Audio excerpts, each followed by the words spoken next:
नमस्कार। आइए बिना किसी देरी के सीधे शुरू करते हैं एक ऐसी क्लासिक लोक कथा की मजेदार पड़ताल जो रोमांच और गहरी दार्शनिक समझ का एकदम परफेक्ट मिक्स है। इस विश्लेषण में हम एक ऐसा प्राचीन रहस्य खोलने वाले हैं जहां लालच की टक्कर सीधे जादू से होती है। और हां, यहां बचने के लिए किसी हथियार की नहीं बल्कि सिर्फ और सिर्फ तेज दिमाग की जरूरत है। सच मानिए, ये कोई साधारण सी कहानी नहीं है, बल्कि इंसानी फितरत और प्राचीन ज्ञान का एक ऐसा सफर है जो हमारी आज की जिंदगी से भी गहरा नाता रखता है। तो चलिए इस जादुई दुनिया में गोता लगाते हैं।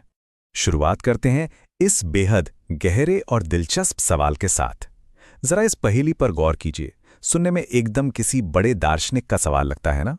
लेकिन बड़ी हैरानी की बात है कि इस परम सत्य को खोजने के लिए दो बेहद लालची और थोड़े से बेवकूफ चोरों को खौफनाक राक्षसों और प्राचीन जादू का सामना करना पड़ा था। इस एक सवाल का जवाब पाने की जो जद्दोजहद है ना, वही इस पूरे सफर की असली चाबी है।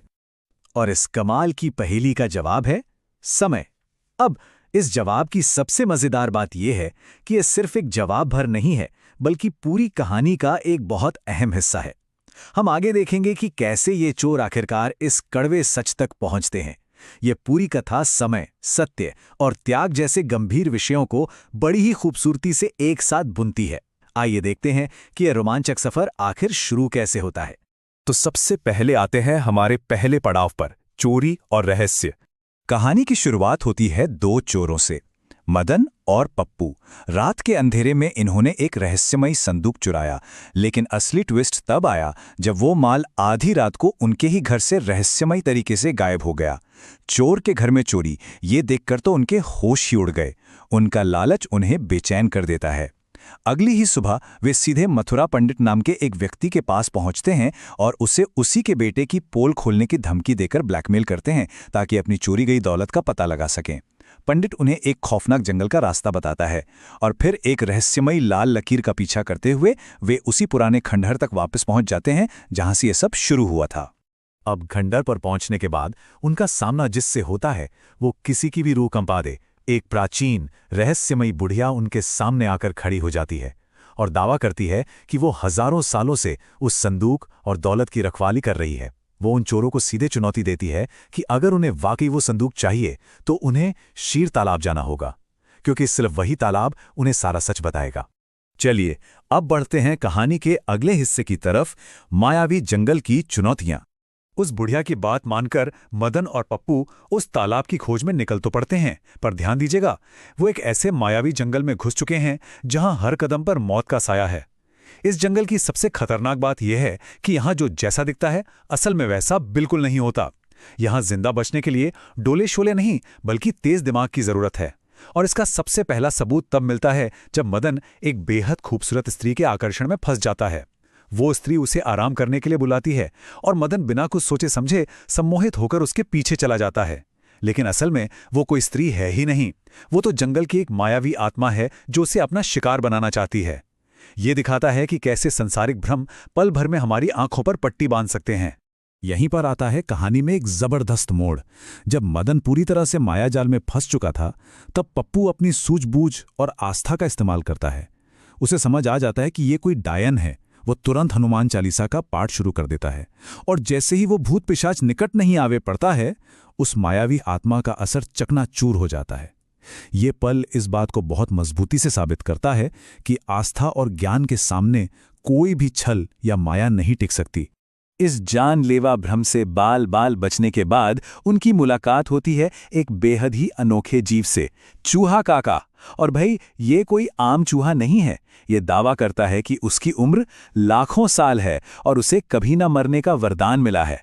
चूहा काका इन चोरों के सामने एक सौदा रखता है। उसकी एक मेमनी यानी बकरी का बच्चा एक तालाब में फंस गई है। अगर ये दोनों उस मेमनी को बचा लें तो बदले में चूहा काका उन्हें क्षीर तालाब और खतरनाक नागराज तक पहुंचने का सही रास्ता बताएगा। अब आते हैं तीसरे हिस्से पर, बुद्धिमान मेमने की तरकीब। दोनों चोर उस मेमनी को तो बचा लेते हैं और अब ये नन्ही सी मेमनी उनके आगे के सफर की गाइड बन जाती है। यहाँ से ये बिल्कुल साफ हो जाता है कि इस मायावी जंगल में सिर्फ ताकत के बल पर कुछ नहीं उखड़ने वाला।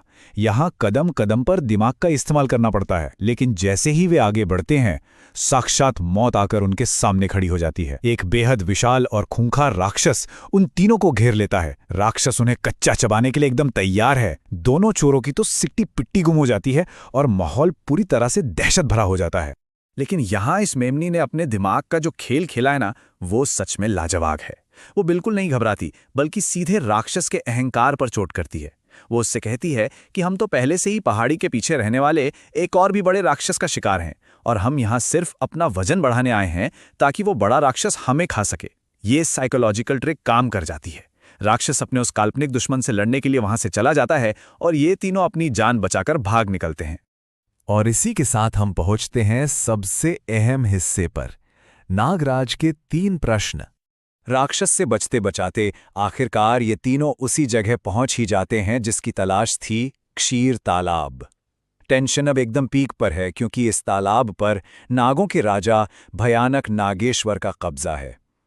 ये वो पड़ाव है जहां कोई चालाकी काम नहीं आने वाली। यहां सिर्फ सत्य और ज्ञान की परीक्षा होगी। लेकिन नागेश्वर का सामना करने से ठीक पहले उन्हें एक पत्थर की मूर्ति मिलती है जिसे चूहा काका ने उनकी मदद के लिए रखा था। ये मूर्ति उन्हें नागराज के सवालों का पहले से ही जवाब दे देती है। लेकिन यहाँ एक बहुत बड़ा पेच है। मूर्ति उन्हें सिर्फ 3 उत्तर देती है: त्याग, सत्य और समय। वो ये नहीं बताती कि नागराज असल में सवाल क्या पूछेगा। अब ये पूरी तरह इन तीनों की सूझबूझ पर निर्भर है कि वे किस सवाल पर कौन सा सही जवाब आजमाते हैं। जैसे ही वे तालाब के किनारे पहुंचते हैं, भयानक नागेश्वर प्रकट होता है। वो बिल्कुल साफ कर देता है कि अगर एक भी जवाब गलत हुआ तो वे हमेशा के लिए इस जहरीले तालाब में डूब जाएंगे। पहला सवाल समय के बारे में था, जिसका सही जवाब मदन दे देता है। फिर नागेश्वर ये दूसरी पहेली पूछता है, वो क्या है जो कड़वा तो बहुत है पर जिसके बिना ये संसार केवल एक भ्रम है। दाव बहुत ऊंचा है और इसका बिल्कुल सटीक जवाब था सत्य। जैसा कि समझाया गया, सत्य कड़वा जरूर होता है, लेकिन वही इस दुनिया की असली बुनियाद है। बिना सच के सब कुछ सिर्फ एक झूठ का मायाजाल है। इस गहरे दार्शनिक जवाब को सुनकर नागेश्वर बहुत प्रभावित होता है। यह साफ दिखाता है कि असली ज्ञान सिर्फ किताबों में नहीं होता, बल्कि जीवन की कड़वी सच्चाई को स्वीकार करने में होता है। अब बारी आती है अंतिम और सबसे महत्वपूर्ण पहेली की, जो नागेश्वर उस छोटी सी मेमनी से पूछता है। सवाल है, वो कौन सा महान कार्य है जिसे करने के बाद शत्रु भी मित्र बन जाता है और आत्मा को परम सुख मिलता है। ये कहानी का एकदम इमोशनल पीक है, जहां बचे हुए इकलौते उत्तर का सही तालमेल बिठाना था। और वो अंतिम जवाब था त्याग। मेमनी पूरे कॉन्फिडेंस के साथ बताती है कि जब कोई अपने अहंकार या अपनी सबसे प्यारी चीज का दूसरों के लिए त्याग करता है तो वो सबसे महान बन जाता है। त्याग की इस गहरी दार्शनिक परिभाषा को सुनकर नागराज पूरी तरह संतुष्ट हो जाता है। इन तीनों ने मिलकर अपनी बुद्धि से इस जानलेवा परीक्षा को पार कर लिया था। तो चलिए अब आते हैं अपने आखिरी पड़ाव पर, अंतिम सीख और बदलाव। सही जवाब मिलते ही कहानी एक बेहद शानदार और संतोषजनक अंत की ओर बढ़ती है। जादू टूट जाता है और नागराज उन्हें उनका इनाम देता है। लेकिन यहाँ सबसे बड़ी बात यह है कि इस पूरी यात्रा ने उन किरदारों को अंदर से पूरी तरह बदल कर रख दिया है। ये सिर्फ खजाना खोजने की कहानी नहीं रही, बल्कि खुद को खोजने की एक यात्रा बन गई। जब मदन और पप्पू ये सफर शुरू किया था, तब वे लालची थे, डरपोक थे और जिंदगी में हमेशा शॉर्टकट खोजते थे। लेकिन प्राचीन जादू, जानलेवा खतरों और गहरे ज्ञान का सामना करने के बाद वे पूरी तरह से बदल चुके हैं। वे अब संतुष्ट हैं, निडर हैं और उन्होंने हमेशा के लिए चोरी छोड़ने का संकल्प ले लिया है। उनका मूल चरित्र ही बदल गया है। उनके इस बदलाव का नतीजा ये होता है कि उन्हें कई शानदार इनाम मिलते हैं।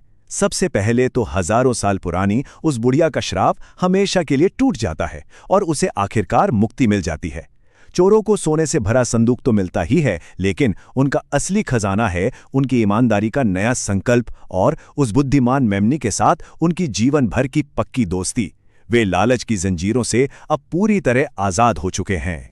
तो इस रोमांचक सफर के अंत में ये कहानी एक बहुत ही गहरा सवाल छोड़ जाती है। सोचने वाली बात है कि समय, सत्य और त्याग, इन 3 अचूक हथियारों में से हमारी आज की इस तेज रफ्तार और भागदौड़ भरी दुनिया में सबसे कठिन क्या है? क्या हम समय की सही कद्र कर रहे हैं? क्या हम कड़वे सच का सामना करने की हिम्मत रखते हैं, या फिर हम किसी बड़ी भलाई के लिए त्याग करने को तैयार हैं? आइए इसी विचार के साथ इस विश्लेषण को यहीं विराम देते हैं। इस